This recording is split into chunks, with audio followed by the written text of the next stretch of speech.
Hi, Peyton. Hello, how are you? I'm very well, thank you. Very nice to meet you. Now, this is a superhero film of a character that we're not that familiar with, certainly not over here. Yes. Was that a challenge for you to bring that to a wider conscious? I think it was liberating, because fewer people know about Ant-Man probably than Spider-Man or the Hulk or Captain America. But that was kind of liberating, we were really free to create the movie version of Ant-Man. So I think it was really fun. It's great to do a movie that's introducing a new character. It's an origin story. That's exciting for me. Were you a fan personally of Ant-Man beforehand? I was. Since I was a kid. Since I was an elementary school kid. What? Michael Douglas? Oh.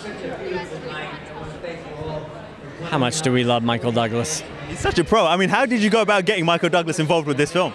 Well, Michael was actually attached to the movie before I came on.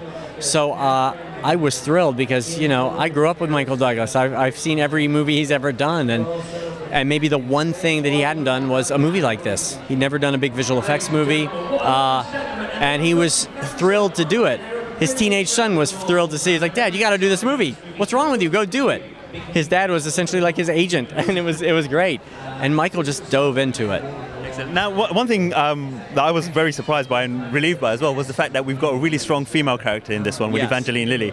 How did you go about creating that character, and is that one that is familiar from the comic books?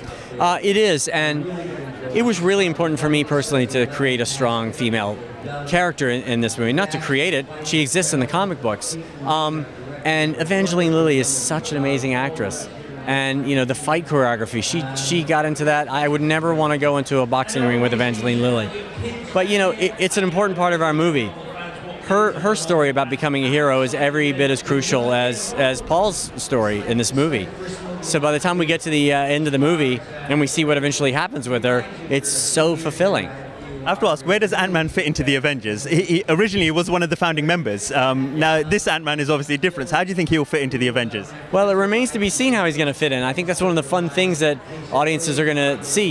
We already know that Paul is going to appear in Captain America Civil War as Ant-Man.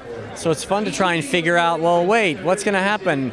Well, what's his place in that? And who knows? It remains to be seen.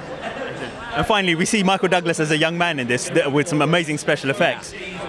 Do you think we might be able to see that character being developed separately in a spin-off film or in a TV series? Well, listen, that would be fantastic. Hank Pym was such an important character in the comics, and there's a lot of story to tell with the original Ant-Man. And the technology that we used was really amazing. It was a little scary at first because that's the opening scene of the movie, and it had to look great. And the company, Lola, that did it, they just knocked it out of the park. Excellent. Well, thank you. I think that scene looked amazing, and so did the rest of the film. Fantastic film. Thank you so much. I appreciate that. Pleasure. All right, see ya. Ladies and gentlemen, you're watching Hey You Guys! Hey You Guys, huh? Hey You Guys. Is that from the Goonies? It is indeed, yes. Nice. Hey!